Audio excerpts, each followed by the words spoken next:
لعنت اللہ علی اعدائہم اجمعین من الان الى قیام یوم الدین اما بعد فقد قال اللہ تعالی فی کتابہ المبین وہو اصدق القائلین وقولہ الحق بسم اللہ الرحمن الرحیم لیس البر ان تولوا وجوہکم قبل المشرق والمغرب ولکن البر من آمن باللہ والیوم الآخر والملائکۃ والکتاب والنبیین صلوات عنایت فرمائیے محمد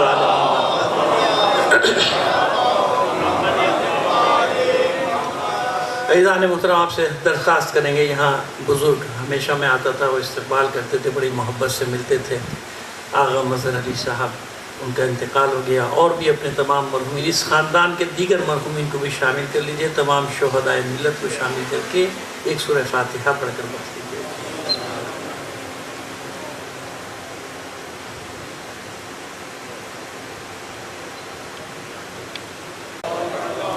نہیں، اس سے بہتر انداز میں مل کر بلند آواز سے ایک سلوات بھیجیے. جزاک اللہ. ظاہر ہے کہ وقت ایسا ہے کہ مجھے تھوڑا سا تو اندازہ ہے آپ کی تھکاوٹ کا، لیکن آپ کو بھی اندازہ ہونا چاہیے میری بھی تھکاوٹ کا. تو میں دیکھیے پوری ہمت کر کے بیٹھا ہوں آپ کے سامنے، تو آپ کو بھی ایسے ہی بیٹھنا پڑے گا. اللہ جزاک اللہ. جزاک اللہ.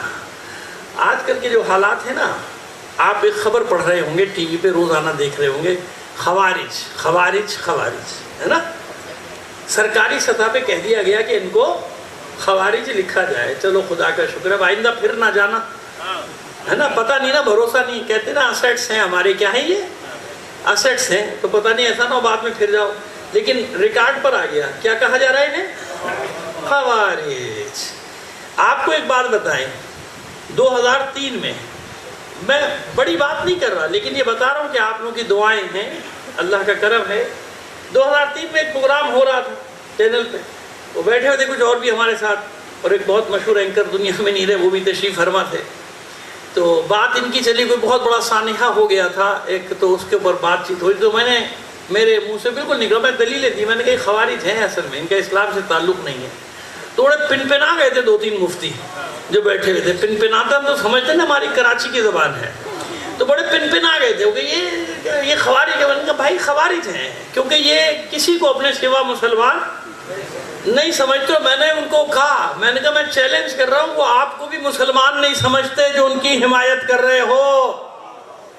وہ اتفاق سے دوسرے دن ان کا بیان بھی آ گیا کہ عدلیہ بھی کافر ہے پاکستان کی، فلاں بھی کافر، فلاں بھی کافر. اب فلاں فلاں پہ آپ خود لگا لیجئے، میں لگاؤں گا تو کچھ اور ہو جائے گا. صلوات بھیجیے محمد آل محمد پر. سب یہ بیان ہوا، ان میں سے ایک ابھی زندہ بھی ہے، بڑا چیخ رہا چلا رہا ہے. لیکن دیکھیے 2003 اور آج کیا ہے 2024. تو الحمدللہ خدا کا شکر ہے نا کہ جو بات تمہاری 23 سال بعد سمجھ میں آئی، ہم 23 سال پہلے سمجھ گئے تھے کہ یہ خوارج تھے، خوارج ہیں، خوارج رہیں گے. کیونکہ میرے مولا کا فرمان تھا نہروان کے بعد کہ جب لوگوں نے کہا یہ فتنہ ختم ہو گیا، مولا نے کہا نہیں ختم نہیں ہوا، یہ انڈے بچے دیتا رہے گا. یہ انڈے بچے ہیں خوارج کے جو نظر آ رہے ہیں تمہیں. صلوات بھیجیے محمد آل محمد پر. تو یہ ہمارے شہداء کے خون کا صدقہ. اچھا ایک گزارش اور کریں گے آپ سے، دیکھیے آگے خاصی جگہ ہے، اگر ایک ہی بار زحمت کر لیں، تھوڑا تھوڑا سا آگے بڑھائیں گے، مجھے بڑی آسانی ہو جائے گی. تھوڑا تھوڑا سا آگے آ جائیے. جمع ہوتے نا مجھے اچھا لگتا ہے، شانے سے شانہ ملا کے بیٹھتے ہیں، طاقت بڑھتی ہے ہماری. آئیے تشریف لائیے، تھوڑا تھوڑا سا آگے آ جائیے. جزاک اللہ. اللہ جزاک اللہ. تو وہ اب سنیے، چلیے آپ ابھی اتنے سارے اشعار سن رہے تھے، 2 شعر مجھ سے سن لیں. لیکن میں اب مسئلہ یہ ہے کہ خود بھی شعر کہتا ہوں نا، لیکن جب دوسرے کا پڑھتا ہوں تو نام لے دیتا ہوں تاکہ شبہ پیدا نہ ہو جائے، ورنہ لوگ سمجھتے شاید مولانا کا اپنا شعر ہے. تو میرے دوست ہیں پڑوسی ملک کے خورشید مظفر نگری، ان کے 2 شعر آپ کو سنا رہا ہوں، اور آج پورا نقشہ آپ کو سمجھ میں آ جائے گا کہ 40 سال کی مصیبتوں کے بعد الحمدللہ ہم سرخرو بھی ہیں اور سربلند بھی ہیں. سرخرو بھی ہیں اور سربلند بھی. لاش بیعت پڑی ہے لے جاؤ، لاش بیعت پڑی ہے لے جاؤ، یہ ہماری نہیں تمہاری ہے. لاش بیعت پڑی ہے، لے جاؤ، یہ ہماری نہیں تمہاری ہے. دفن کر دو اسے یزید کے گھر، کربلا کی زمین ہماری ہے. صلوات بھیجیے محمد آل محمد پر. آئیے سورہ بقرہ تمام کے لیے جہاں تک ہماری آواز جا رہی ہے، تمام ہمارے بھائی برادران جتنے بھی سب ہمارے اس کو سماعت فرمائیں، اور بالکل بے فکر ہو کے سماعت فرمائیں. ہم وہ اس قسم کا بات ہی نہیں کرتے کہ کسی کی دل آزاری کی جائے یا کچھ کہتے ہیں. اپنا موقف ضرور پیش کرتے ہیں مضبوطی کے ساتھ، لیکن یہ کہ خواہ مخواہ میں کسی کی دل آزاری کرنا، اس طرح کی باتیں کرنا، یہ زیب نہیں دیتا، خاص طور پہ آج کے ماحول میں، آج کے دور میں بالکل بھی نہیں، ایسا نہیں ہونا چاہیے. لیکن آئیے جو بات کریں گے انشاءاللہ سب کے لیے خدا نے چاہا تو فائدہ مند ہوگی. سورہ بقرہ 177ویں آیت کا پہلا حصہ. آیت بہت طویل ہے، اس پہ مجلس نہیں پڑھا، بولنے کے لیے 3-4 مجلس چاہیے. پہلے ہم نے حصے کا انتخاب کیا، لیس البر ان تولوا وجوہکم قبل المشرق والمغرب. نیکی اس میں نہیں کہ تم مشرق یا مغرب کی طرف منہ کر کے کھڑے ہو جاؤ. توجہ ہے؟ آپ کا رسپانس مجھے بتائے گا کہ توجہ ہے کہ نہیں، کیونکہ میں نہیں چاہتا کہ رات کے پہر میں محدود وقت ہے اس میں گفتگو بھی کریں اور مجمع بیدار رہنا چاہیے. ایک مطلب آپ تک پہنچانا چاہ رہے ہیں. لیس البر ان تولوا وجوہکم قبل المشرق والمغرب. نیکی اس میں نہیں کہ تم مشرق یا مغرب کی طرف منہ کر کے کھڑے ہو جاؤ. پھر نیکی کیا ہے؟ ولکن البر من آمن باللہ والیوم الآخر والملائکۃ والکتاب والنبیین. نیکی یہ ہے کہ اللہ پر ایمان لاؤ، روز قیامت پہ ایمان لاؤ، ملائکہ پر ایمان لاؤ، انبیاء پر ایمان لاؤ، اللہ کی کتابوں پر ایمان لاؤ. آگے بھی بات المال اللہ حب ذوی القربى والیتامى والمساکین وابن السبیل والسائلین وفی الرقاب. لیکن ابھی ہم یہیں سے آگے نہیں بڑھ پائیں گے تو آگے کیا جائیں، اس لیے ہم نے کہا آیت تو کافی تفصیلی ہے، ہمیں تو یہی بات کرنا ہے. اب یہ آیت کب کی ہے؟ سب نے ایک ہی شان نزول لکھی جب تحویل قبلہ ہوا، جب قبلہ تبدیل ہوا، یعنی بیت المقدس سے کہاں ہوا؟ کعبے کی طرف. ایک بحث چھڑ گئی معاشرے میں، یہ قبلہ صحیح کہ وہ قبلہ صحیح، فلاں قبلہ سے. جیسے آج بھی بحث چل رہی ہے کون سے قبلہ صحیح ہیں، یہ والے قبلہ صحیح ہیں کہ وہ والے قبلہ صحیح ہیں، ہے نا؟ آج کل یہ بات چل رہی ہے نا، یہ نشانیوں میں سے ہے، نشانیوں میں سے ہے کہ کون سے قبلہ صحیح ہیں. ایک سوال آپ سے میں پوچھتا ہوں، یہ پارا چنار پہ جن لوگوں نے حملہ کیا، مومنین کو مارا اور مسلسل حملے ہو رہے ہیں، میں ان حملہ آوروں کو کیا نام دوں؟ آپ بتائیے، کیا کہوں؟ یزیدی نہ کہوں؟ نہیں کہوں. جنہوں نے قتل عام کیا ہمارا 40 سال، ان کو کیا کہوں؟ جنہوں نے کربلا پہ حملہ کیا انہیں کیا کہوں؟ جنہوں نے سامرہ کو تباہ کیا انہیں کیا کہوں؟ جنہوں نے بلد پہ حملہ کیا، نجف میں دھماکے کیے، لاکھوں مومنین کو گزشتہ چند سالوں میں مارا ہے، 20 سالوں میں، کیا کہوں انہیں؟ 1400 سال بعد فلسفہ الٹنے کی کوشش کر رہے ہو کہ بس وہ ایک یزید تھا ختم ہو گیا، اب کسی کو نہیں. اسی لیے یزیدیت مرد آباد کا نعرہ لگتا ہے کہ جس دور میں وہ کردار سامنے آئے گا اسی وقت کے یزید پر ہم لعنتیں بھیجتے ہیں. زندہ باد، زندہ باد.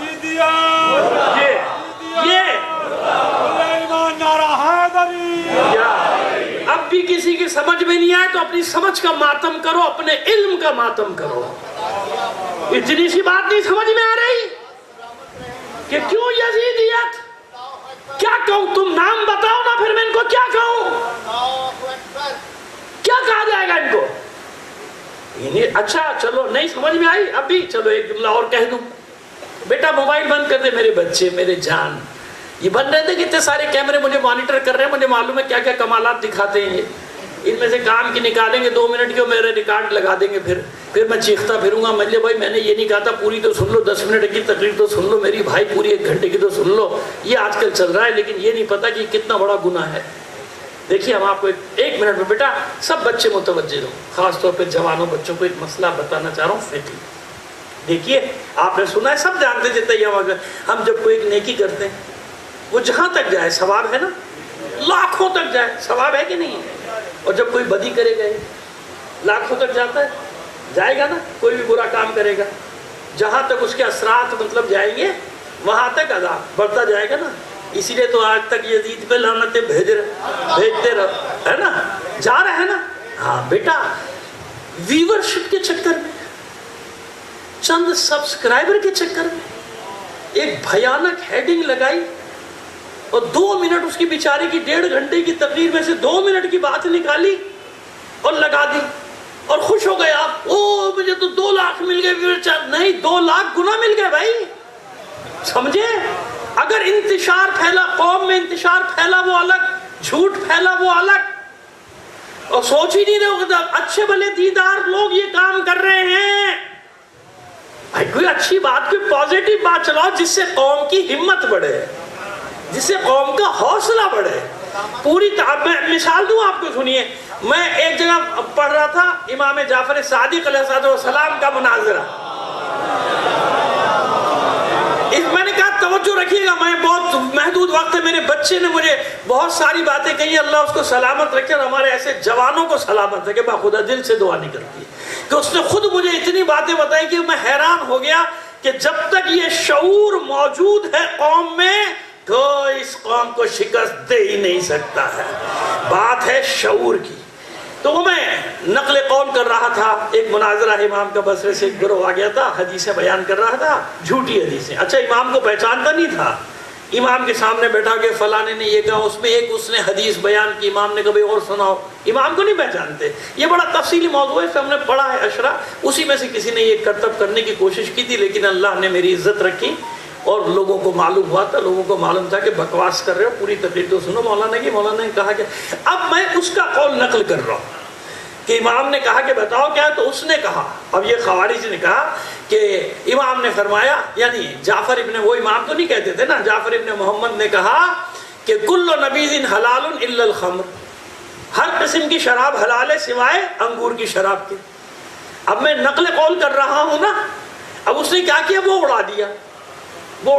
اب میں کہہ رہا ہوں کہ جعفر صادق نے فرمایا، میں ہی کہہ رہا ہوں نا، پہلے والا توڑ گیا نا جملہ کہ وہ کہہ رہے ہیں، وہ توڑا دیا اس نے۔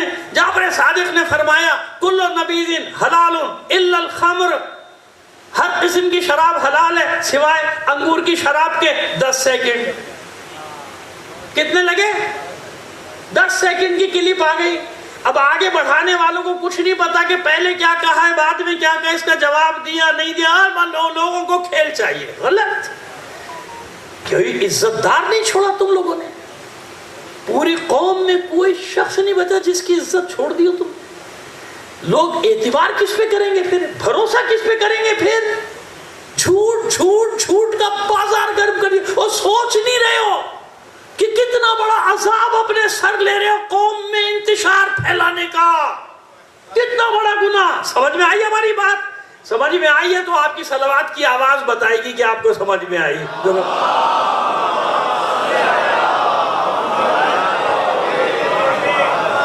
آئیے پھر آپ کو واپس وہیں پر لے کے، تو اب سمجھ میں آ گیا۔ اور ان کو کیا کہوں وہیں پھر میں بتا دو بھائی، کوئی نام بتا دو۔ نہیں، کربلا کے بعد 2 کیمپ بن گئے۔ کیا بن گئے؟ 2۔ ایک حسین کا کیمپ کیا کہلایا؟ حسینیت۔ کیا کہلایا؟ یعنی قیامت تک جو ظلم سے ٹکراتے رہیں گے وہ ہیں حسینی۔ اور دوسرا کیمپ ہوا یزیدیت، جو اس کردار کے ساتھ آئے گا وہ کیا کہلائے گا؟ اسی لیے آج مسلمان نہیں، سنو علی کے شیعو، صرف مسلمان نہیں، دنیا کے مذاہب کا عام آدمی یورپ ہو، امریکہ ہو، آسٹریلیا ہو، جاؤ سرچ کرو دیکھو، عام لوگ اپنی حکومتوں کے خلاف کیوں نکل آئے؟ اس لیے کہ مظلوموں نے آواز لگائی، وہ انسان ہیں، انہیں بھی سمجھ میں آیا کہ یہ جو ہو رہا ہے یہ ظلم و بربریت ہے، یہی یزیدیت ہے۔ دیکھ رہے ہیں نا اب یورپ امریکہ چلے آ رہے، نکلتے چلے آ رہے سڑکوں میں، وہ تو عیسائی ہیں، ان کو تو اسلام سے تعلق نہیں، لیکن انسانیت کیوں آواز ہم نے لگائی ہے۔ اگر کوئی قوم جس کے قتل عام ہو رہا ہے، جس کے معصوم بچوں کی لاشوں کے ٹکڑے ہو رہے ہیں، اللہ کے بندوں تمہارے ملک میں اگر غیر مسلموں پہ ایسا ظلم ہوگا تو خاموش رہو گے؟ ہم تو نہیں رہے، ہم تو گئے، ان کی جگہوں پر بھی گئے۔ کیوں؟ مسئلہ مذہب کا تھوڑی ہے یہاں پہ، مسئلہ انسانیت بھی تو کوئی چیز ہے، اور اہل بیت کے چاہنے والوں سے زیادہ انسانیت ہے کسی کے پاس؟ ہے کسی کے پاس؟ وہ سید سجاد جو بھائی کے قاتل کو سیراب کرے، اور پھر وہ تو وہ مظلوم قوم ہے جو علل اعلان تمہارا نام لے کے کہہ رہی ہے کہ دنیا میں سوائے حسینیوں کے کوئی ہماری حمایت نہیں کر رہا۔ کیسی باتیں کرتے ہو؟ وہ ایک کا میں سن رہا تھا، بقرات اعظم بیٹھے ہوئے، بقرات اعظم ہیں سارے، بقرات اعظم بیٹھے ہوئے کہہ رہے ہیں نہیں ان کا فاتحہ نہیں پڑھنا، ان کا فاتحہ کا فائدہ نہیں۔ اچھا بات کہاں تک جائے گی پھر؟ نماز جنازہ کیوں پڑھاتا ہے پھر تو؟ کیوں پڑھتا ہے اس میں اللہم اغفر للمؤمنین والمؤمنات والمسلمین؟ چھوڑ دینا پھر پڑھانا۔ آپ سب پڑھتے نہیں پڑھتے، سنتے تو ہے نا نماز جنازہ میں اللہم اغفر للمؤمنین والمؤمنات والمسلمین۔ حدیث کسا بھی پڑھی ہوگی نا، پڑھی تھی، اور روز پڑھتے ہیں یا سنتے ہیں؟ کوئی شیعہ نہیں ہے ایسا، کم از کم جمعرات کو تو سنتا ہی ہوگا، ہے نا؟ زندگی میں کتنی بار سنتا ہے ہر مجلس سے پہلے؟ کیا ہے آخر میں؟ کیا قالین ہے؟ فزنا وفازو شیعتنا و محبینا، یہ لفظ یاد کر لو، آج جا کے گھر پہ دیکھ لینا کہ اس کو زبانی یاد کر لو۔ شیعتنا و بس سوئدو فی الدنیا والآخرہ، کامیاب ہو گئے۔ کون کون؟ شیعہ اور میرے شیعہ اور اس کا مطلب شیعہ الگ ہے، محب خود پڑھتا ہے، سمجھ میں نہیں آ رہا، نظر نہیں آ رہے محبین، سوشل میڈیا پہ نہیں دیکھ رہے کتنے محبین اور بڑے بڑے علماء نکل کے اب تو آ رہے ہیں کہ ہمیں بتایا غلط تھا، جو کچھ ہے اہل بیت ہے، جو کچھ ہے حدیث ثقلین ہے، جو کچھ ہے حدیث غدیر ہے، جو کچھ ہے واقع مباہلہ ہے۔ انہوں نے اپنے مذہب بھی نہیں بدلے لیکن اہل بیت سے محبت کا اعلان کر رہے ہیں یا نہیں؟ تو حدیث کسا میں سے پھر نکال تو پھر محبوں کا لفظ، خالی تمہیں اپنی پھڑی بھی ہے تو پھر نکالو نا محب۔ محب کون؟ شیعہ نہیں ہے، لیکن اہل بیت کا دل سے چاہتا ہے، اہل بیت سے محبت کرتا ہے۔ ٹھیک ہے، اس کو بچپن سے جو پرورش ہوئی اس کو صحیح باتیں نہیں پہنچی، کچھ نہیں ہو تو اس کا کیا قصور ہے، لیکن اس کے دل میں عشق اہل بیت کا نور تو ہے نا۔ اور کتنے نکل کے آ رہے ہیں معلوم ہے نا آپ کو؟ ابھی آپ انتظار کریں، دیکھتے جائیے کیا ہو رہا ہے، ابھی غول کے غول آئیں گے، اور وہ بھی اہل علم کے بھی ناچیز آپ سے کہہ رہا ہے اور کسی وجہ سے کہہ رہا ہے۔ ابھی تو نامعلوم کتنے پردے میں بیٹھے ہوئے نکل کے آ رہے ہیں، آہستہ آہستہ سب کہہ رہے ہیں بھائی بات یہی ہے۔ کیوں؟ ایک فلسطینیوں کی حمایت نے تشیع کو پوری دنیا میں وہ عزت دی ہے کہ غیر مسلموں کے سر بھی جھک گئے کہ واقعی اگر کوئی مظلوموں کا حامی ہے تو وہ حسین کے عزادار ہیں، اگر کوئی غزہ کے مظلوموں کا حامی ہے۔ سمجھ آگئی بات ہماری؟ بس عزیزو، خدا کے لیے اپنے راستے سے مت ہٹنا، مظلومیت کے راستے سے نہ ہٹنا۔ کوئی بھی ہو مظلوم، کسی بھی مذہب کا ہو، شیعہ کا کام ہے اس کی حمایت کرنا۔ ہمارے ساتھ کسی نے کچھ بھی کیا ہو، ان بیچاروں نے تو کچھ کیا بھی نہیں، وہ تو اب تمہارا نعرہ لگا رہے ہیں، معلوم ہے آپ کو؟ جاؤ سچ کرو نا، ان کی لاشوں پر وہ لبیک یا حسین کہتے ہیں، لاشوں، اپنے بچوں کی لاشوں میں ایک عورت کی فریاد جو فریاد کر رہی ہے لبیک یا حسین۔ اور کیا چاہتے ہو؟ ان کے خلاف پروپیگنڈا کیا؟ اسرائیل کے ایجنٹ ہو گئے ہو تو؟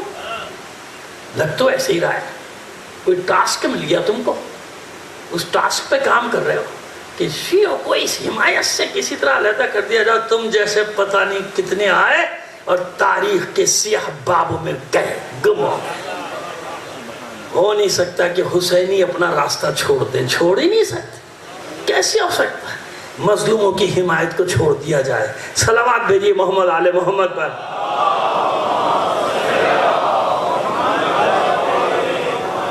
ابھی وہی بہت سارے یہ چینچی پی پی جو کرتے ہیں.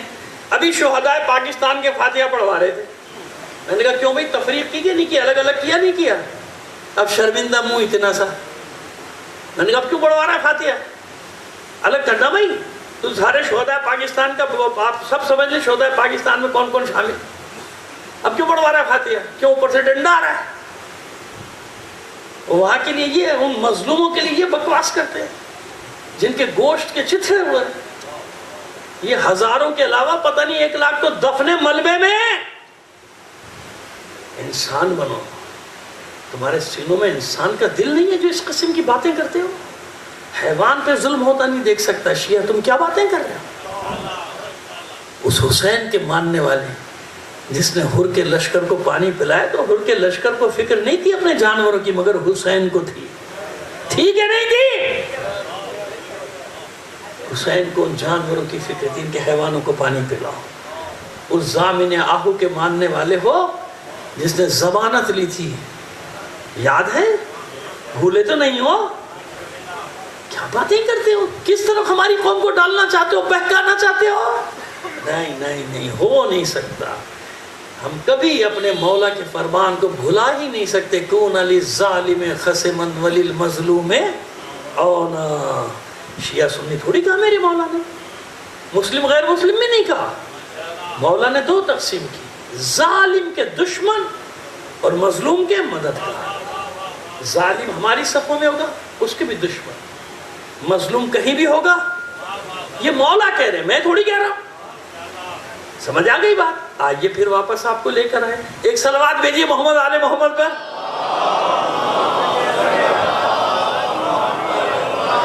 تو یہ سمجھ میں آئی بات؟ یہ مشرق یا مغرب کی طرف منہ کھڑے کرنے سے کچھ نہیں ہوتا. یہ بحث چل رہی تھی معاشرے میں، یہ مشرق کی طرف منہ کر کے صحیح ہے، بیت المقدس کی طرف منہ کریں، ادھر تو بحث چل گئی. اچھا اس میں اصل چیز جو تھی اللہ کی عبادت وہ تو پیچھے رہ گئی. اپنے مسئلے آگے آ گئے. جیسے ہمارے یہاں ہوتا ہے نا کبھی کبھی، پورے عالم اسلام کی بات کر رہے ہیں، صرف آپ کی بات نہیں کر رہے، کبھی کبھی ہستیاں پیچھے چلی جاتی ہیں، اپنے جھگڑے آگے آ جاتے ہیں. سمجھ گئے نا؟ میں بڑا کہ تو بڑا، میرا پروگرام کہ تیرا پروگرام، میرا یہ میرا وہ تیرا وہ، سب چلتا ہے نہیں چلتا معذرت کے ساتھ، ہے نا؟ تو معلوم وہ تو پیچھے ہو گئے، یہ اپنے مسئلے آگے آگے. تو وہاں بھی یہی ہوا، قبلے کے چکر میں پبلک بھڑ گئی. پھر یہ آیا تھا نیکی یہ نہیں ہے، اس کے اوپر جھگڑا کر رہے ہو. اللہ تو ہر طرف ہے نا؟ یہ تو آزمانے کے لیے تمہیں حکم دیا گیا ہے کہ رسول کو مانتے بھی ہو دل سے یا نہیں مانتے ہو. سمجھ میں آئی بات؟ ابھی بتاتا ہوں نا بھید کیسے کھولتا ہے قرآن. قرآن بھید کھولے گا. تمہیں بھیجا گیا ہے، پتہ تو چلے نا کہ کتنے دل سے تم ایمان لائے ہو اللہ کے رسول پہ. پتہ تو چلے نا. چیچی پی پی کون کرے گا؟ اور کون ہے کہ ادھر رسول مڑیں گے ادھر وہ مڑ جائے گا. ایک کے سوا کوئی مڑا بھی نہیں، تاریخ گواہ ہے. علی کے سوا کسی نے نہیں بدلا تھا، سوائے علی کے کوئی نہیں مڑا تھا. بعد میں سب مڑے تھے. علی نے انتظار تھوڑی کیا، سوال تھوڑی کیا، کچھ نہیں. علی نے تو یہ دیکھا کہ رسول کا رخ مڑ گیا. جب رسول کا رخ مڑ گیا تو بس علی تو وہی ہے جو بچپن سے سائے کی طرح ساتھ ساتھ ہے نا. بس وہ سایہ تھا، جدھر رسول مڑے سایہ بھی ادھر ہی چلا گیا. صلوات بھیجیے محمد آل محمد پر. ٹھیک ہے جناب؟ یہ بھی ایک مسئلہ بڑا اہم ہے. ہم نے کہا کہ ہم بار بار گھڑی کیوں دیکھ رہے ہیں؟ ہم تو 2 گھنٹے پڑھ سکتے ہیں، لیکن ہمیں احساس ہے آپ کا نا بہت دیر سے آپ بیٹھے ہوئے، اور میرے بعد میرے بھائی کو بھی پڑھنا ہے، نوحہ خانی بھی ہوگی. میں ان سب چیزوں کو پیش نظر رکھ کے مجلس پڑھ رہا ہوں. اب آئیے اصل مسئلہ کیا ہے؟ وَلَكِنَّ الْبِرَّ مَنْ آمَنَ بِاللَّهِ. اصل مسئلہ تو ہے کہ پہلے ایمان لاؤ. بھائی سوال یہاں ہے بڑا گہرا. پہلے اس آیت کا کیا فرما رہا ہے پروردگار؟ لَيْسَ الْبِرَّ أَن تُوَلُّوا وُجُوهَكُمْ قِبَلَ الْمَشْرِقِ وَالْمَغْرِبِ. نیکی اس میں نہیں کہ تم یہ مشرق یا مغرب کی طرف منہ کر کے. بھائی یہ مشرق یا مغرب کے منہ کر کے کون کھڑے ہو رہے تھے؟ مسلمان تھے نا، اللہ پر ایمان لائے تھے نا. پھر یہ کیوں کہا جا رہا ہے وَلَكِنَّ الْبِرَّ مَنْ آمَنَ بِاللَّهِ؟ نیکی تو یہ کہ اللہ پر ایمان لاؤ. معبود نماز پڑھتا ہی وہی ہے جو تجھ پر ایمان لائے. آپ نماز پڑھ رہے ہیں، سب پڑھ رہے ہیں، میں پڑھ رہا ہوں، آپ پڑھو، کوئی آ کے کہتے بھائی نیکی یہ نہیں ہے ادھر منہ کر کے کھڑے ہو. اصل چیز تو اللہ پر ایمان لو. اب نماز ہی وہی پڑھے گا جو ایمان لائے گا.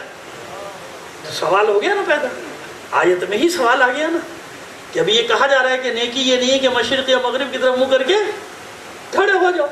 ابھی یہ فرمایا جا رہا ہے کہ بلکہ نیکی تو یہ ہے کہ اللہ پر ایمان لاؤ، روز آخرت پر ایمان لاؤ. بس اس کا مطلب یہ ہوا کہ مشرق یا مغرب کی طرف منہ کر کے کھڑے ہونا، قبلے کی طرف رخ کر کے نماز پڑھنا اور ہے، ایمان لانا اور ہے. ایمان کسی اور چیز کا نام ہے. ممکن ہے قبلے کی طرف رخ کر کے کھڑا ہو اور اللہ کے دشمنوں کے ساتھ ہو. سمجھ میں آ گئی بات؟ ممکن ہے اللہ اکبر کہہ رہا ہو مگر سامراجی طاقتوں کے سامنے سرنڈر کر دیا ہو. سمجھ میں آ رہی ہے بات؟ ممکن ہے لا الہ الا اللہ کہہ رہا ہو لیکن نہ معلوم کتنے بت آستینوں میں چھپائے ہوئے ہیں، نہ معلوم کتنے بتوں کے سامنے سجدے کر رہا ہے. یہ بڑی طاقت، وہ بڑی طاقت، فلاں بڑی طاقت، فلاں بڑی طاقت. یہی پٹی پڑھائی جاتی ہے نا، ہے نا؟ یہ پٹی پڑھائی جاتی ہے. ارے کون لڑے گا اتنی بڑی بڑی طاقت؟ کون لڑے گا؟ پاگل ہو گئے. آؤ تمہیں نتیجہ دیتا ہوں. بات سمجھ میں آ گئی کہ مجھے ہے حکم ایسا لا الہ الا اللہ. پروردگار ان بزرگوں کا سایہ ہم سب پر سلامت رکھے. صلوات میری محمد آل محمد. بلند آواز آئیے آئیے سمیٹے بیان کو، آپ کو منزل کی طرف لے کر چلیں. ایک بار اور صلوات عنایت فرما دیجئے گا. اللہ اکبر کہنا اور ہے، زبان سے لا الہ الا اللہ کہہ دینا اور عمل کے میدان میں بتاؤ نا. عمل کے میدان میں پٹی پڑھا رہے ہو، ان سے کون لڑے گا؟ یہ کیسی طاقت ہے، وہ کیسی طاقت ہے؟ سنو ایمان کسے کہتے ہیں. بحث ہو گئی دو شخصیات میں، دونوں محترم. سمجھ گئے آپ؟ ہم تنقید نہیں کر رہے، ہم بہت محترم شخصیت ہے. فتح مکہ ہو گیا. جناب عباس ابن عبد المطلب رضی اللہ تعالیٰ عنہ، جانتے ہیں نا آپ حضور کے چچا جناب عباس، جناب عبداللہ ابن عباس کے والد اور خود مولا عارفان کے چچا، سگے چچا عباس ابن عبد المطلب، اور حضرت طلحہ ابن ابی عثمان یا عثمان ابن ابی طلحہ، یہ نام سے تصحیح کر لیجئے گا. بہرحال میں نے بتا دیا کہ یا طلحہ ابن ابی عثمان یا عثمان ابن ابی طلحہ، بنی عبد الدار سے ان کا تعلق ہے. تاریخی واقعہ ہے، میں لیکن نہیں جاؤں گا تفصیل میں، پھر وہ لمبی ہو جائے گی بات. خلاصہ یہ کہ طلحہ، جناب طلحہ کے پاس ہے چابی. کس کی؟ خانہ کعبہ کی، دروازے کی. جس کو چاہیں آنے دیں. نہیں آنے تو سب کو دیں، مراد یہ کہ چابی کلید بردار ہوا، کیونکہ بنی عبد الدار کے پاس چابی تھی نا. جناب قصی نے اپنے بیٹوں میں جب منصب تقسیم کیے تھے تو عبد الدار کو کیا دیا تھا؟ چابی. تو وہی سلسلہ چل رہا تھا، وہی سلسلہ. عبد مناف کو دیا تھا سقایہ اور رفادہ سقایہ. وہ آ رہا تھا جناب عباس ابن عبد المطلب کے بعد، ہے نا. ایک بیٹے کو لوا دیا تھا اور ایک بیٹے کو اور کون سا تھا، حجابہ کا دیا تھا. بہرحال یہ 4-5 عہدے تھے جو الگ الگ دے دیے تھے. اب ان دونوں میں ہو گئی بحث فتح مکہ کے بعد. حضرت عثمان ابن ابی طلحہ رضی اللہ تعالیٰ عنہ اور حضرت عباس ابن عبد المطلب رضی اللہ تعالیٰ عنہ میں بحث ہوگی. وہ کہتے تھے میرا رتبہ بڑا، وہ کہتے تھے میرا رتبہ بڑا. وہ کہتے تھے میرے پاس خانہ کعبہ کی چابی ہے، میں دروازہ کھولتا ہوں اور بند کرتا ہوں جب لوگ آتے ہیں. اور جناب عباس کہتے تھے سارے حاجیوں کا، زائرین کا سارا سال کھانے پلانے کا انتظام ہمارا ہے، سقایہ حاجہ زمزم ہمارے پاس ہے، کھانے پلانے کا. دونوں میں بحث ہو گئی، فیصلہ نہیں ہو پا رہا. ایک شخص گزر رہا تھا وہاں سے، نہ اس کے پاس بیچارے کے پاس خانہ کعبہ کی چابی، نہ اس بیچارے کے پاس رفادہ، نہ اس کے پاس سقایہ، نہ اس کے پاس لوا، نہ اس کے پاس اجابہ، یعنی کچھ بھی نہیں تھا. پرچم تو ملے اسے، وہ الگ بات ہے. میں یہ بات کر رہا ہوں اس عہدوں کی جو اس میں تھے مکے میں خانہ کعبہ. اس کو روک لیا، بھائی یہ فیصلہ کرے گا. کیونکہ اللہ کے رسول سے سنا تھا کہ تم میں سب سے بہتر فیصلہ کرنے والا علی ہے. اقضاکم علی، یاد رکھیے گا، یہ ہمارے برادران کی بھی روایت موجود ہے، سمجھ گیا؟ اقضاکم علی، تم میں سب سے بہتر فیصلہ کرنے والا کون ہے؟ علی. علی گزر رہے، سمجھ گیا؟ اب جناب میں مولا کہنا ہے وہ تو کچھ بھی نہیں تھا نا بھائی، نہ چابی نہ کوئی، نہ ان کا یہ فیصلہ صحیح کرے گا، ان کے پاس کچھ بھی نہیں، اور پھر ہے بھی سب سے بہتر فیصلہ کرنے والا. کالی خیری. اب مولا رکے، جی فرمائیے. دونوں محترم ہستیاں کہ بھائی ہمارا یہ قضیہ چل رہا ہے، آپ فیصلہ کیجئے ہم میں کون افضل. جانتے کیا جواب دیا علی نے؟ مولا عارفان فرماتے ہیں کہ آپ دونوں سے میں افضل. اب دیکھیں بتا رہا ہوں کیا ہے، کیا بات ہے. لیس البر ان تولوا وجوہکم قبل المشرق والمشرق، ہے نا، والمغرب. کیا مطلب ہے؟ اب آپ کی سمجھ میں آ جائے گی پوری بات کہ میں تم دونوں سے افضل ہوں. کہہ دوں گا کیسے افضل ہو گئے؟ آپ کے پاس تو کچھ ہے ہی نہیں، کوئی منصب نہیں، کوئی عہدہ نہیں، آپ کیسے؟ کہا میں اس وقت ایمان لایا جب آپ لوگ نہیں لائے تھے. میں نے اس وقت ہجرت کی جب آپ لوگوں نے نہیں کی. میں نے اس وقت جہاد کیا جب آپ لوگوں نے نہیں کیا. میں اس وقت رسول کے بستر پہ سویا جب چاروں طرف سینکڑوں ننگی تلواریں موجود تھیں. اپنی فضائل علی نے گرانے شروع کر دیے، میں اب تو جناب مسئلہ پڑ گیا. اب تو ایک اور ہے، اب رسول کے پاس چلو. اب کس کے پاس چلو؟ علی. اب آپ بھی آ جائیے. اب مسئلہ آگے بڑھ گیا، بات آگے نکل گئی. علی کیا کہہ رہے ہیں؟ حوالہ کہہ رہے ہیں ایمان. اب یہ نہ سمجھیے گا کہ جو لکھا جاتا ہے بچپن میں ایمان لائے، جب بھی لائے تم سے پہلے لائے، ٹھیک ہے نا. وہاں ایمان کا مسئلہ کہ لوگوں کو سمجھانے کے لیے بتا دی بات، ایمان پہ تھا جب تم نہیں تھے. تو جب آپ لوگ نہیں تھے، بھئی احترام سے نام لو. آج کل مسائل خراب ہو رہے ہیں بہت زیادہ. صلوات بھیجیے محمد آل محمد پر. آئیے بس سمیٹ ختم کر رہے بیان کو. حضور کے پاس فیصلہ آ گیا. جناب عباس ابن عبد المطلب نے مقدمہ رکھ دیا کہ اے حبیب خدا، ہمارا تو یہ مسئلہ چل رہا تھا، بیچ میں علی آ گئے. ان کو کہا فیصلہ کرو. وہ کہہ رہے میں تم سے بھی افضل. آپ جانتے ہیں علی کے پاس تو کچھ بھی نہیں، دنیاوی طور پہ بھی تو کچھ نہیں تھا. علی کے پاس تو کچھ نہیں، نہ چابی ہے، نہ رفادہ ہے، نہ سقایہ ہے، کچھ بھی نہیں. اور نہ ہی وہ ندوہ ہے. ہاں پانچواں جو مجھے نام نہیں یاد آ رہا تھا، ندوہ جہاں فیصلے ہوتے تھے نا ان کے بیٹھ کے، وہ لوا ندوہ، یہ سارے تھے، لوا ندوہ رفادہ سقایہ اجابہ، یعنی وہ چابی والا کیس. تو جو کچھ نہیں. تو اللہ کے رسول خاموش ہو گئے کیونکہ مسئلہ علی کا ہے نا. یہ نہ کہیں بھائی، یہ نہ کہیں داماد، وہی وہی وہی. اب جا کے سورہ توبہ کی میرے کہنے پہ ایک بار گزارش کر رہا ہوں، 17 آیات سے لے کے 21 آیات تک پڑھیے گا. پھر آپ کو جو کیفیت آپ کو نصیب ہوگی، ابھی نہیں صبح پڑھ لیجئے گا، فجر کی نماز کے بعد پڑھ لیجئے گا. اور ماشاءاللہ رات بھر عزاداری کرتے ہیں. مجھے یقین ہے، میں حسن ظن رکھتا ہوں کہ جو رات بھر جاگتا ہے وہ بغیر نماز کے کیسے سوئے گا؟ نہیں سو سکتا. ایک مسئلہ بتا دوں بچوں، اپنے بچوں سے کہہ رہا ہوں، بزرگوں سے، بیٹوں سے. دیکھو یاد رکھو ایک بات ہے، ہوتا نا کہ مجلس میں مسئلے لے کے بیٹھ جاتے ہیں. وہ خدا کے بندو پھر کہاں بتائیں مسئلے؟ یہ بتاؤ چوراہے پہ کھڑے ہو کے بتاؤں؟ نہیں، کہاں جا کے بتاؤں؟ پارک میں کھڑا ہو جاؤں؟ کہاں کھڑا ہو جاؤں؟ اللہ کے بندو، جو کچھ بھی حسین نے کیا ہے نا، کچھ تو ایسا ہے جو اتنا قیمتی ہے جسے بچانے کے لیے حسین نے اپنا علی اکبر دیا. سمجھ میں آ رہی ہے بات؟ کچھ وہ کیا ہے، وہ کچھ کیا ہے آپ خود بتا دو. گاؤں دیہات والے سے بھی پوچھو گے نا، مومن تو کہے گا وہ اللہ کا دین ہے، وہ شریعت محمدی ہے نا. بس میرے بچے کبھی ایسا نہ کرنا. حسین اسی لیے تو دیکھو نا ہمارے عزا خانے مسجدیں ساتھ ساتھ ہوتی ہیں نا. کیوں؟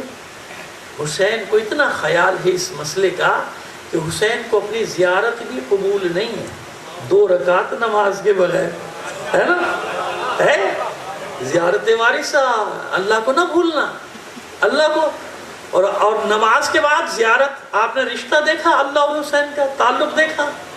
اتنا آسانی سے میں نے آپ کو بتایا ہے. اب بھی کسی کی سمجھ میں نہیں آیا تو بھائی میں کیا کروں، ہے نا. تو نماز پڑھ کے سوتے ہیں. اگر اتنی دیر جاگ رہے ہو تھوڑی دیر اور جاگ لو. 2 رکعت نماز 2 منٹ. کتنے؟ 2 منٹ نہیں دے سکتے. ابھی ساری باتیں کر رہے ہو، ساری کر رہے ہو، بہت ساری فضول باتیں کیے جا رہے ہو. 2 منٹ دے دو گے تو یہ اچھا. یہ احکام پہنچائے کس نے؟ حضرت جبرائیل نے آ کے بتائے. کس نے بتایا؟ کیوں صادقین ہے یہ؟ کیوں صادقین ہے؟ سمجھ میں آ رہے؟ اسی لیے تو صادقین ہیں کہ انہی نے کہا اللہ ایک ہے تو ہم نے مان لیا، ہمارے پاس دلیلیں کہاں تھی؟ یہ صادقین ہے۔ یہ احکام جتنے بھی اللہ کے آئے ہیں، جو ان کا منکر ہے نا، وہ معصوم کی صداقت کا منکر ہے، کیونکہ یہ احکام معصومین نے پہنچائے ہیں اور کسی نے نہیں پہنچایا۔ سمجھ میں آگئی میرے بچوں کو بات؟ آئیے بیٹا آگے لے کر چلے آپ کو، بس فیصلہ اب وہی آتی ہے، سقایت الحاج وَإِمَارَةَ الْمَسْجِدِ الْحَرَامِ كَمَنْ آمَنَ بِاللَّهِ۔ کیا تم نے یہ گمان کر لیا؟ وہی کیا تم نے یہ گمان کر لیا کہ حاجیوں کو پانی پلانا، عمارت کا انتظام کر دینا، یہ سب کرنے والا اس کے برابر ہو سکتا ہے جو ایمان لایا، جس نے ہجرت کی، جس نے اللہ کی راہ میں جہاد کیا؟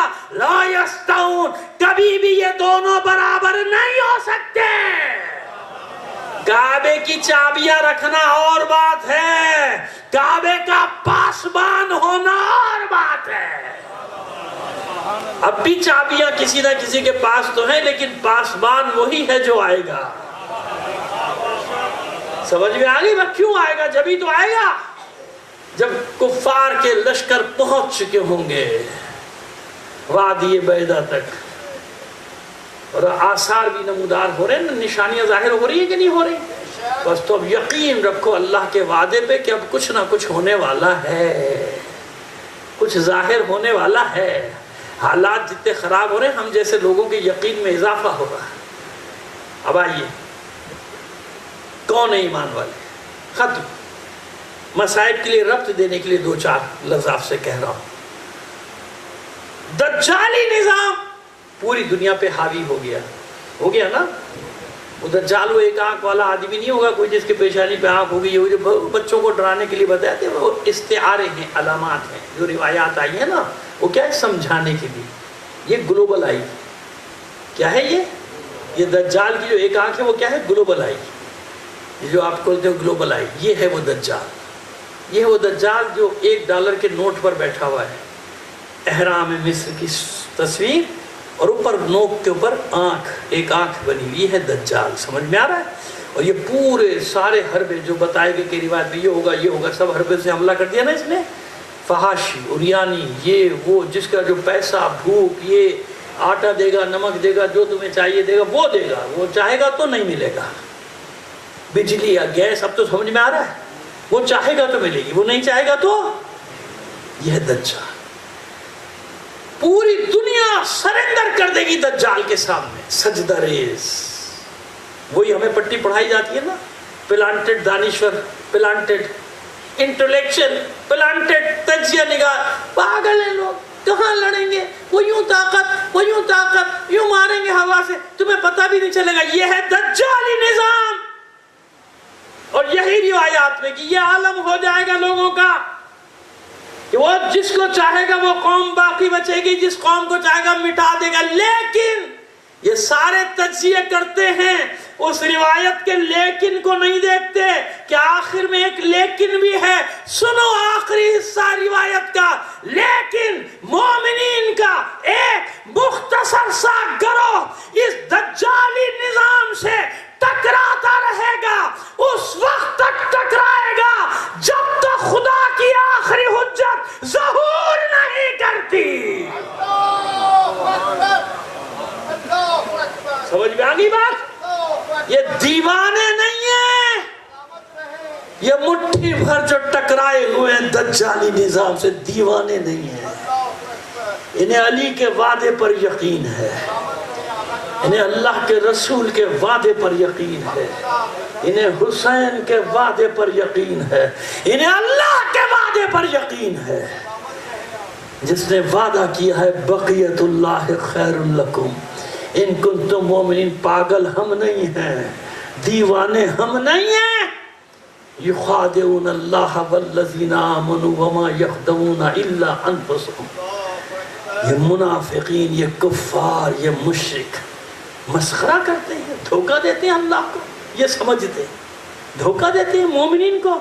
وما یخدعون الا انفسهم، یہ کسی کو دھوکہ نہیں دے رہے سوائے اپنے نفسوں کو۔ دھوکے میں ہم نہیں ہیں، دھوکے میں وہ ہو جو سراب کے پیچھے دوڑ رہے ہو. جناب نوح کے بیٹے کی طرح کہ یہ پہاڑ بہت بڑی طاقت یہ بچائے گا، دوڑو دوڑو اس کی طرف دوڑو. نوح چلاتے رہے، نہ پہاڑ بچے گا نہ تو بچے گا، ختم کر دیا. یہ ہے وہ پیغام حسین نے یاد کیا. آپ کو معلوم میدان کربلا میں یاد کیا تھا حسین کہ وہ کیسا دن ہوگا، کب آئے گا وہ دن جب ہمارا آخری قیام کرے گا. ایک لقب کیا ہے اس کا؟ المنتقم ہے نا. کس سے انتقام لے گا؟ آل رسول کا لے گا نا. وہ تو چلا گیا یزید، اب کس سے لے گا؟ وہ تو سارے گئے، ختم ہو گئے. اب سمجھ میں آ گیا، یعنی یزیدیت. اسی لیے منتقم ہے نا، اسی لیے انتقام لے گا نا. سمجھ آ رہی ہے میری بات؟ یاد کیا ہے اس کا. آج تک رو رہا ہے امام زمانہ. بس مصائب سے ربط دے مجھے، کیونکہ کوئی خاص مصائب کے لیے کہا نہیں میرے بچوں نے، لہذا میں اب اپنی مرضی سے پڑھوں گا. سنو، وہ زیارت ناہیہ جو منسوب ہے امام زمانہ سے، اس میں جملے ہیں: میرا سلام ہو اس لاشے پر جو گھوڑوں کی ٹاپوں تلے اس طرح پامال کیا گیا تھا کہ اس کے جوڑ جوڑ بند بند الگ ہو گئے تھے، جو زمین کے ساتھ یکساں ہو گیا تھا. جانتے ہیں کہ ان الفاظ کی حقیقت، یعنی یہ ان الفاظ، یہ تو حقیقت ہے، امام کا لفظ ہے، اس کے پیچھے کیا واقعہ ہے جانتے ہیں؟ آئیے آپ کو بتاؤں. تھوڑا سا مجھے موقع دے دیجئے. ایک ملعون ہے کربلا میں، قاتلان حسین میں، اس کا نام ہے اسید ابن مالک. الف سین یہ دال، اسید، جیسے اکبر کے وزن پہ ہے اسید. اس کو لوگ اسید پڑھتے ہیں دال کے ساتھ نا، نہیں، اس کا نام ہے اسید ابن مالک. سنیے، جب یہ واقع کربلا ہوا اور اسیروں کو لے جایا گیا، پہلے کوفے لائے تھے نا ابن زیاد کے دربار میں، تو وہاں ہر ملعون اپنا اپنا کارنامہ بیان کر کر کے انعام وصول کر رہا تھا نا. انعام دے رہا تھا، سب کو ذرا جواہر بانٹ رہا تھا، لٹا رہا تھا. تو وہ ایک دور کھڑا ہوا یہ اسید ابن مالک چلا رہا تھا پاگلوں کی طرح، مجھے زیادہ دے، مجھے سب سے زیادہ دے، مجھے. اس کی نظر پڑے، بلاؤ اس کو. کون ہے ملعون؟ بتایا اسید ابن مالک. بلاؤ اس کو آگے. پوچھا کیوں ملعون، تجھے کیوں زیادہ دوں؟ کہا امیر میرے دامن کو زر و جواہر سے بھر دے، سونے چاندی میں تول دے مجھے. میں نے کربلا میں وہ کام کیا جو کوئی کرنے کو تیار ہی نہیں تھا. اب سنیے آپ کیا کہتے ہیں. ابن زیاد کہتا ہے بتا کیا کیا تھا تو نے؟ کہا جب حسین کو قتل کیا جا چکا تھا، سرتن سے جدا کیا جا چکا تھا، پسر سعد نے حکم دیا حسین کے لاشے کو پامال کرو گھوڑوں کی ٹاپوں سے. اتنا ظلم کرنے کے باوجود کسی کی ہمت نہیں تھی کہ کوئی آگے بڑھتا حسین کے لاشے کو پامال کرنے. اس نے انعام رکھنا شروع کیا، کوئی آگے نہیں بڑھتا، کوئی نہیں بڑھتا. کہتا میں آگے بڑھا، میں نے کہا انعام کی رقم 2 برابر کر دے، میں یہ کام کروں گا. خوش ہو گیا پسر سعد کا، اس سے بھی زیادہ دوں گا.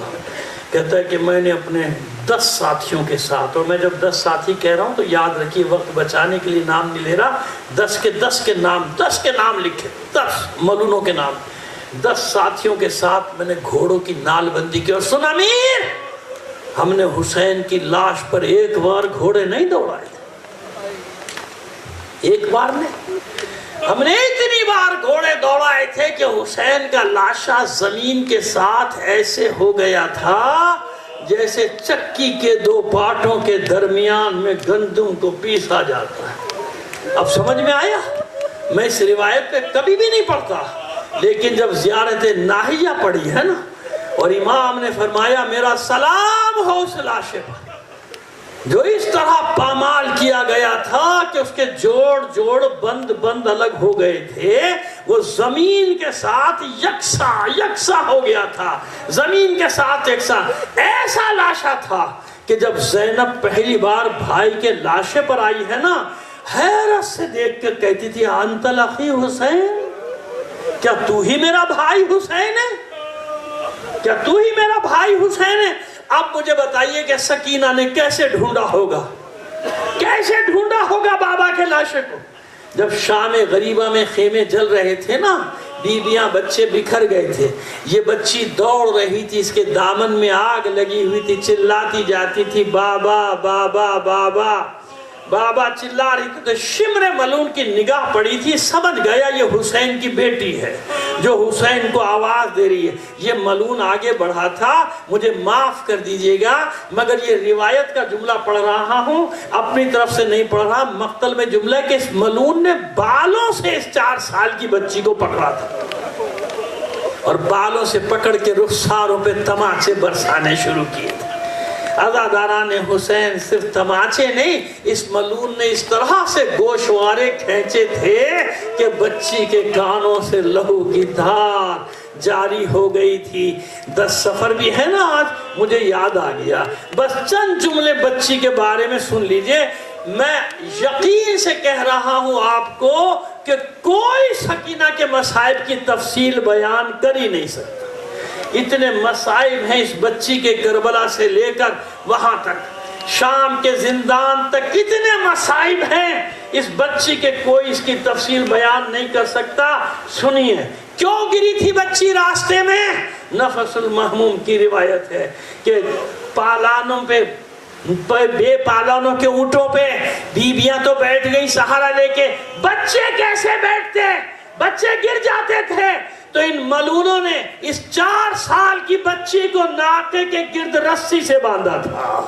یہ نفس المحموم کی روایت ہے، میں نے مبالغہ نہیں، اور اصل لفظ میں پڑھ نہیں سکتا، وہ میں نے پڑھا بھی نہیں، رسی سے باندھا تھا۔ اس لیے جب رسی ڈھیلی ہوئی تھی بچی گری تھی۔ راستے کے مصائب چھوڑیے دربار میں کیا ہوا؟ میں نے کہا نا کہ اتنے مصائب اس بچی کے کوئی بیان نہیں کر سکتا۔ ہاں جب زندان میں پہنچی ہے یہ بچی تو اس کا کام یہی تھا کہ سارا دن در زندان پہ بیٹھنا ہے، اور تاریکی جب چھاتی تھی اپنے بابا کو یاد کر کے بس روتی رہتی تھی، اور روتے روتے غش میں چلی جاتی تھی۔ میں یہ نہیں کہتا سو جاتی ہوگی، کیوں؟ سکینہ کو سوائے بابا کے سینے کے کہیں نیند نہیں آتی تھی، غش میں چلی جاتی تھی۔ مگر روایات کے مطابق جب آج کی رات آئی، یہ بچی غش میں گئی، کچھ دیر کے بعد دوبارہ ہوش میں آئی، اور دوبارہ ہوش میں آنے کے بعد پہلے سے زیادہ بلند آواز میں گریہ کرنا شروع کیا۔ ماں نے گود میں لیا، میری بچی نہ رو، کلیجہ پھٹا جاتا ہے۔ ثانیہ زہرا نے آغوش میں لیا، بہلانا چاہا، میری بچی نہ رو، جگر چھلنی ہوتا ہے۔ بچی کہتی ہے پھوپھی اماں کیسے نہ روؤں، ابھی تو بابا میرے پاس بیٹھے تھے، ابھی تو مجھ سے کہہ رہے تھے سکینہ ہم بھی تمہارے بغیر بہت بے قرار ہیں۔ سید سجاد نے تسلی دینا چاہی۔ بچی کہتی ہے بھیا بس ایک بار بابا کا سر منگا دو، ایک بار بابا کو دکھا دو۔ وعدہ کرتی ہے سکینہ پھر نہیں روئے گی۔ بچی کے بین سن کے زندان میں شور گریہ بلند ہوا، آواز گئی محلوں میں رہنے والوں تک، بھیجا گیا داروغہ کو مسئلہ معلوم کیا جائے۔ سید سجاد نے بتایا بھائی آج میری بہن کی حالت بہت خراب ہے، ایک بار اس کے بابا کا سر لا دو، یہ خاموش ہو جائے گی۔ اپنے آرام کے خیال سے حکم دیا گیا سر حسین زندان میں پہنچا دیا جائے۔ سر حسین لایا گیا، سید سجاد کے حوالے کیا گیا۔ سید سجاد نے بوسے دیے، آنسوں کا نذرانہ دیا، آواز دی سکینہ کو لو سکینہ بابا کا سر آ گیا۔ بچی دوڑی دوڑی آئی، بھائی کی آغوش سے بابا کے سر کو اپنی آغوش میں لیا، بیٹھ گئی فرش زندان پہ، رخساروں پہ رخسار رکھ دیے، گلا کرنا شروع کیا، شکوا کرنا شروع کیا۔ بابا مجھے چھوڑ کر ہی جانا تھا تو ساتھ کیوں لائے تھے، مجھے چھوڑ کر ہی جانا تھا تو سینے پہ سونے کا عادی کیوں بنایا تھا۔ بابا آپ تو چلے گئے، جب میں نے آپ کو تڑپ کر پکارا شمر لئی مجھے تماچے مارتا تھا۔ بابا مجھے اس تاریک زندان میں نیند نہیں آتی، بابا اب آ تو گئے ہیں، مجھے چھوڑ کر نہ جائیے گا، اگر جائیے گا تو مجھے ساتھ لے کر جائیے گا۔ بچی کے بین سن کر حرم میں ماتم برپا ہے۔ اچانک سکینہ کی آواز بھی بند ہو گئی، آنکھیں بھی بند ہو گئیں۔ عزاداران حسین، ماں مطمئن ہو گئی کہ میری بچی سو گئی۔ زینب کے دل کو قرار آ گیا، میری سکینہ سو گئی، بس ایک فرد ہے سید سجاد۔ ادھر سکینہ کی آنکھیں بند ہوئیں، آواز بند ہوئی، اپنی جگہ سے کھڑے ہوئے کہتے ہوئے انا للہ و انا الیہ راجعون۔ زینب تڑپ کر کھڑی ہوئی، کہتی ہیں بیٹا سید سجاد ابھی تو میری بچی سوئی ہے، یہ تم نے کیسا کلمہ زبان پہ جاری کیا؟ سید سجاد فرماتے ہاں پھپھی اماں، ہاں میری بہن سو گئی ہے، مگر اب ایسی سوئی ہے کہ قیامت کے دن ہی زندہ۔ اللہ لعنت اللہ علی القوم الظالمین۔